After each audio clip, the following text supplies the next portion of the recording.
अभी हमने क्या देखा था? हमने देखा कि फिनोल्स एसिडिक हैं, उसके सपोर्ट में हमने रिएक्शंस डिस्कस किए। अब हम डिस्कस करेंगे कि फिनोल्स एसिडिक क्यों है। So next topic is why phenols are acidic, right बेटा। अब हम उसको रीज़न को समझते हैं, व्हाई फिनोल्स आर एसिडिक, क्यों होते हैं एसिडिक। अब इस क्वेश्चन का आंसर करते हैं। बोर्ड में कई बार तो सीधा सीधा क्वेश्चन आ जाता है बेटा ये, तो अब हम इसको समझते हैं कि क्यों है एसिडिक। चलिए देखिए, फिनोल अगर एसिडिक है तो क्या रिएक्शन होगा। ये फिनोल है, क्या केमिकल चेंज होगा। ये फिनोल है, ये क्या लिबरेट करेगा बेटा, it will be liberating H positive. अगर ये एसिडिक है तो ये क्या लिबरेट करेगा, H पॉजिटिव लिबरेट करेगा अगर ये एसिडिक है तो। इसका मतलब क्या हुआ कि हमें ये बताना है कि ये रिएक्शन फॉरवर्ड डायरेक्शन में जाएगा, या फिर ऐसे कुछ कंडीशंस हैं कि इस फिनोल को H पॉजिटिव लिबरेट करना ही पड़ेगा। So this is phenol, this is phenoxide ion और फिनेट आयन, राइट बेटा। तो अगर हम प्रूव कर दें कि फिनोल की कुछ ऐसे कंडीशन है जिसकी वजह से इसको H पॉजिटिव लिबरेट करना पड़ेगा, या हम प्रूव कर दें कि ये ज़्यादा स्टेबल है इससे, तो डेफिनेटली रिएक्शन फॉरवर्ड डायरेक्शन में जाएगा। तो ऐसे केसेस से ही या ऐसे रीज़न से ही हम एक्सप्लेन कर सकते हैं कि phenols are acidic in nature, right बेटा। सो अगर हम देखें फर्स्ट रीज़न क्या है इसका, फर्स्ट रीज़न है रेजोनेटिंग स्ट्रक्चर्स ऑफ फिनोल। अगर हम देखते हैं तो फिनोल के रेजोनेटिंग स्ट्रक्चर्स इंडिकेट करते हैं कि फिनोल में ऑक्सीजन पे पॉजिटिव चार्ज है, और अगर ऑक्सीजन पे पॉजिटिव है इसका मतलब हुआ कि ऑक्सीजन कैसे भी करके हाइड्रोजन को H पॉजिटिव की फॉर्म में लिबरेट करेगा, right. So that is the first reason.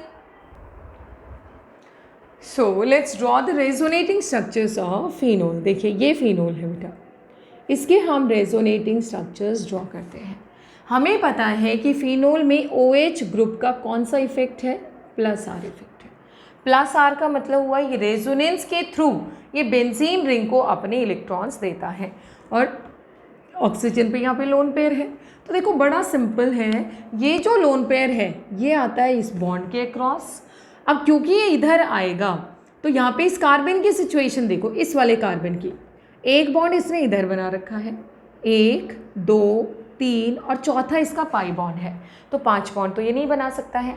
तो तुरंत ये अंदर वाला जो पाई इलेक्ट्रॉन पेयर है, ऑल्दो हम एरो हेड बाद से बाहर से ही दिखाते हैं, पर अंदर वाला पाई जो बॉन्ड से कहाँ आ जाएगा, एटम पे आ जाएगा। क्या बनेगा बेटा, जो इसका नेक्स्ट रेजोनेटिंग स्ट्रक्चर बनेगा वो क्या बनेगा, ये सिंगल से बन गया डबल बॉन्ड OH, और O पे कौन सा चार्ज आ गया, पॉजिटिव, क्योंकि लोन पेयर डोनेट किया है, और इस कार्बन पे कौन सा चार्ज आया, नेगेटिव। बाकी पार्ट एज सच उसको हम डिस्टर्ब नहीं करेंगे। In the next resonating structure देखो, अब ये जो नेगेटिव चार्ज वाला लोन पेयर है ये यहाँ आएगा, और जो बॉन्ड पेयर है पाई इलेक्ट्रॉन पेयर वो एटम पे चला जाएगा। क्या बनेगा बेटा, यहाँ से जो रेजोनेटिंग स्ट्रक्चर्स आपके बनेंगे, negative double double double bond OH positive, right, ये बन गया। अब नेक्स्ट में देखते हैं, नेक्स्ट में क्या होगा, ये पाई यहाँ, ये नेगेटिव चार्ज वाला लोन पेयर यहाँ आएगा और ये पाई वाला एटम पे चला जाएगा। तो अगर हम यहाँ से इसकी नेक्स्ट रेजोनेटिंग स्ट्रक्चर्स देखें तो क्या बनेंगे, it would be negative here, double double double bond OH, और ऑक्सीजन पे कौन सा चार्ज है बेटा, पॉजिटिव चार्ज है। In the next case what happens? See, again there will be a movement of electrons. This comes here and this goes back to its original position, that is oxygen. तो हमें जो structure यहाँ से मिलेगा वो क्या होगा, double double double and single bond OH, right. अब इसके जितने भी रेजोनेटिंग स्ट्रक्चर्स है, पहले तो एक चीज़ देखना, रेजोनेंस इफेक्ट सिर्फ ऑर्थो और पैरा पोजीशन पे होता है। नेगेटिव चार्ज आप खुद देखो कहाँ कहाँ मूवमेंट किया है, ये पोजीशन ऑर्थो है, देखो मेटा पे नहीं आया कोई चार्ज, फिर आया नेगेटिव पैरा पे, और फिर मेटा पे नहीं आया, और फिर कहाँ पे आया, ऑर्थो पे। तो अगर हम रेजोनेंस इफेक्ट की बात करें तो मैं बार बार यही कहती हूँ कि resonance effect always take place at ortho and para position चाहे प्लस आर हो चाहे माइनस आर, रेजोनेंस का मेटा पे कोई फ़र्क नहीं पड़ता है, पहली चीज़। पर जो हमारे लिए यहाँ इम्पॉर्टेंट चीज़ है वो ये है, अगर हम फिनोल के रेजोनेटिंग स्ट्रक्चर्स देखें तो फिनोल में ऑक्सीजन पे कौन सा चार्ज आया है, पॉजिटिव, और कार्बन पे कौन सा है, नेगेटिव। बट हमारे लिए इम्पॉर्टेंट पॉइंट ये ऑक्सीजन पे पॉजिटिव। अगर ऑक्सीजन पे पॉजिटिव है तो क्या लगता है आपको, ऑक्सीजन कभी बर्दाश्त करेगा कि मैं इतना ज़्यादा इलेक्ट्रोनेगेटिव फिर भी मेरे ऊपर पॉजिटिव और हाइड्रोजन न्यूट्रल बैठा है? So how is that possible? So oxygen तुरंत किससे इलेक्ट्रॉन लेने की कोशिश करेगा बेटा, हाइड्रोजन से। भाई इसमें तीन ही एलिमेंट्स हैं, एक हाइड्रोजन, एक ऑक्सीजन और एक कार्बन। सबसे ज़्यादा इलेक्ट्रोनेगेटिव ऑक्सीजन, उसके बाद कार्बन और उसके बाद हाइड्रोजन। और वैसे भी ऑर्गेनिक केमिस्ट्री में डायरेक्टली इनडायरेक्टली हमेशा किसका लॉस होता है, मैं आपसे हमेशा डिस्कस करती हूँ, सबसे बेचारा एलिमेंट ऑर्गेनिक केमिस्ट्री का कौन है बेटा, हाइड्रोजन। हर बार उसका ही इलेक्ट्रॉन जाता है, राइट। तो यहाँ पे भी क्योंकि oxygen being more electronegative, having positive charge on it, so will take electron, will gain electron from attached hydrogen and will liberate hydrogen in the form of H positive। पहला reason clear हो गया। तो अगर हम resonating structures draw करते हैं phenol के तो क्लियरली पता चलता है कि ऑक्सीजन पे कौन सा चार्ज है बेटा, पॉजिटिव। पॉजिटिव होने से वो क्या करेगा, हाइड्रोजन से इलेक्ट्रॉन विदड्रॉ करेगा और हाइड्रोजन को किस फॉर्म में लिबरेट करेगा, H पॉजिटिव के फॉर्म में। That is the reason phenol is acidic in nature. तो अब क्या लिखेंगे, due two plus are effect of OH group in phenol, phenol में इसका प्लस आर इफेक्ट है, उससे क्या होगा, oxygen acquires positive charge in its resonating structures, right? And you can number even them 1, 2, 3, 4 and 5 as shown in second, third and fourth. Second, third and fourth, right बेटा। उससे क्या होगा, oxygen पे positive आया, being more electronegative than hydrogen, hydrogen से ज़्यादा electronegative है, it gains electrons from hydrogen and liberates, और क्या करेगा, हाइड्रोजन से इलेक्ट्रॉन लेगा और liberates hydrogen in the form of H positive. Clear है बेटा, आई होप ये आपको क्लियर हो गया होगा कि फर्स्ट रीज़न ये है कि फिनोल में OH का प्लस आर इफेक्ट है। उससे क्या होता है, प्लस आर इफेक्ट की वजह से कि क्या करेगा कि इस पर पॉजिटिव चार्ज आया तो ये बर्दाश्त, माने हमें लिखना नहीं है एग्जाम में कि ये बर्दाश्त नहीं करेगा, ये सब नहीं लिखना, ये समझने के लिए है। Being more electronegative it will gain electrons from hydrogen and will liberate hydrogen in the form of H positive, indicates that phenols are acidic, जिससे कि क्या पता चलता है कि फिनोल्स का नेचर कैसा है, एसिडिक है। फर्स्ट पॉइंट क्लियर हो गया। अब बात करते हैं हम सेकेंड पॉइंट की कि सेकेंड पॉइंट में क्या रहेगा, राइट बेटा। अगर हम बात करें सेकेंड पॉइंट की तो सेकेंड में क्या है, देखो हम फिनोल के भी रेजोनेटिंग स्ट्रक्चर्स ड्रॉ करते हैं, रेजोनेटिंग स्ट्रक्चर्स, और फिनॉक्साइड आयन के भी ड्रॉ करते हैं। अगर समहाउ हमें पता चल जाए कि फिनोल ज़्यादा स्टेबल है फिनॉक्साइड से तो इधर आएगा इक्विलिब्रियम, और अगर पता चले कि फिनॉक्साइड ज़्यादा स्टेबल है फिनोल से तो इक्विलिब्रियम उधर जाएगा फॉरवर्ड में, यानी कि H पॉजिटिव लिबरेट करेगा। तो सेकेंड पॉइंट आपका क्या आता है वो देखते हैं। देखो फिनोल के रेजोनेटिंग स्ट्रक्चर्स तो ये रहे, और अगर बात करें फिनॉक्साइड आयन के resonating structures, so this is the resonating structures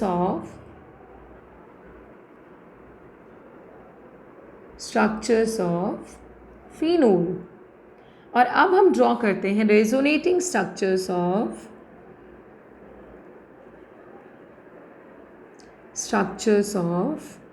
phenoxide ion. देखते हैं बेटा, अगर फिनोल ज़्यादा स्टेबल है तो इक्विलिब्रियम इधर आएगा, कम एसिडिक होगा, और अगर फिनॉक्साइड ज़्यादा स्टेबल है तो इक्विलिब्रियम उधर जाएगा और ज़्यादा एसिडिक होगा। देखिए दिस इज़ फिनॉक्साइड आयन और फिनेट आयन, कुछ भी हम इसको बोल सकते हैं, राइट। ये आपका कौन सा आयन है बेटा? फिनॉक्साइड आयन और फिनेट आयन।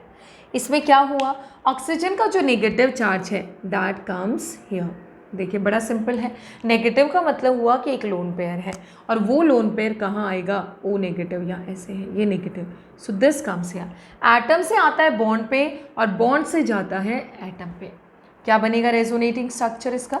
देखिए यहाँ से हमें मिल गया this is double bond O. अब देखो नेगेटिव खत्म हो गया वहाँ पे, तो क्योंकि न्यूट्रल था तब पॉजिटिव आया था। न्यूट्रल अगर इलेक्ट्रॉन देगा तो पॉजिटिव, और नेगेटिव अगर इलेक्ट्रॉन देगा तो एक स्टेप डाउन न्यूट्रल होता है। तो न्यूट्रल ने इलेक्ट्रॉन दिया तो ये न्यूट्रल हुआ, एंड दिस रिक्वायर्ड नेगेटिव, और बाकी पार्ट एज सच। ये तो हम सबको पता है, जिस पार्ट को हम टच नहीं करते वो एज सच ही होगा। नेक्स्ट आपका क्या है बेटा? Again what happens, this electron pair comes here and this bond pair goes there. अब क्या होगा बेटा? नेगेटिव चार्ज जो है आपका घूम रहा है रिंग में, बड़े मज़े कर रहा है, double double double bond O. Next resonating structures देखिए, ये इधर आएगा and this bond pair goes to this. Again same thing, देखना रेजोनेंस हमेशा ऑर्थो पैरा पे होता है, मेटा पोजीशन पे कभी भी कोई चार्ज नहीं आता है रेजोनेंस की वजह से बेटा, O negative.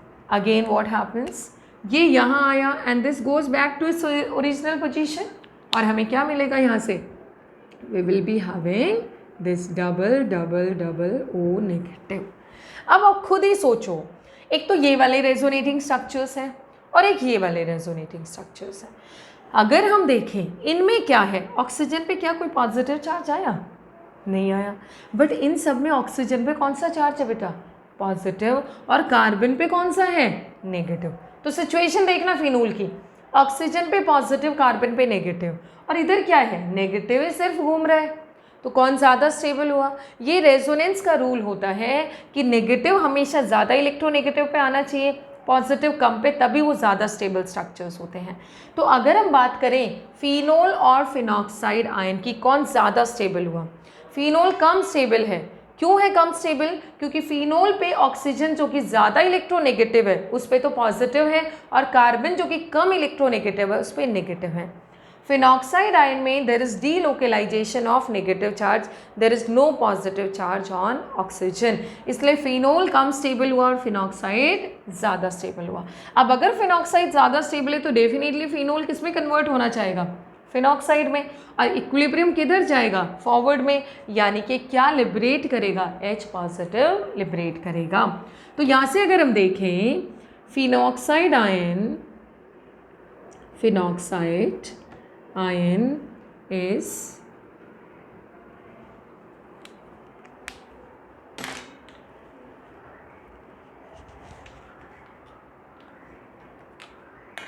is more resonance stabilized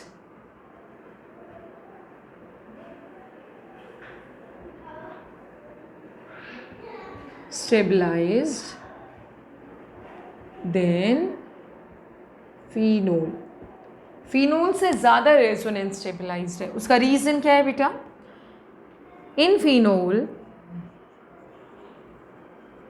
there is positive charge on oxygen, right, and negative charge on carbon, right, but oxygen is more electronegative than carbon, so they are less resonance stabilized. They are less resonance stabilized, right बेटा? Second क्या है आपका? ये तो हो गया phenol क्यों कम stable है। अब सेकेंड आता है आपका, अब हम देखते हैं फिनॉक्साइड क्यों ज़्यादा स्टेबल है। Phenoxide is more stable because in this case there is no positive charge on oxygen and negative charge is delocalised throughout the ring. So second क्या आएगा? phenoxide is more stable or more resonance stabilized than phenol. phenol से ज़्यादा resonance stabilized है, as there is no positive charge on oxygen and negative charge is delocalized in the ring, right? तो अब सोचिए, अगर phenoxide ज़्यादा stable है phenol के कंपैरिजन में, तो इक्विलिब्रियम किधर जाएगा बेटा? फॉरवर्ड डायरेक्शन में जाएगा, राइट? तो अब हमारा नेक्स्ट पॉइंट क्या होगा, ये सारा आपको नोट करना है। नेक्स्ट आप क्या लिखेंगे? सिंपल सी लाइन है, being phenoxide more stable then phenol the equilibrium shifts into forward direction and that shows that phenols are acidic in nature, right? तो अब आपने क्या लिखना है? being phenoxide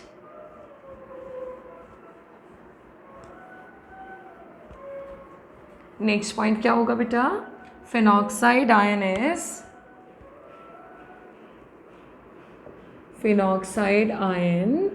is more stable than phenol.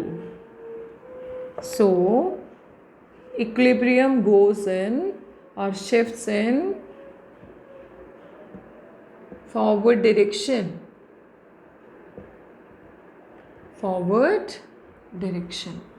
Right? Means phenol liberates H positive. This proves that both the points clearly indicates that phenols are acidic in nature. Clear है बेटा?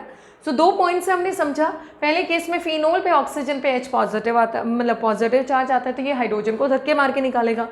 दूसरे में ये ज़्यादा स्टेबल है इससे, तो इक्विलिब्रियम आपका किधर जाएगा? फॉरवर्ड डायरेक्शन में जाएगा। So these are the two reasons which clearly indicates that phenols are acidic in nature.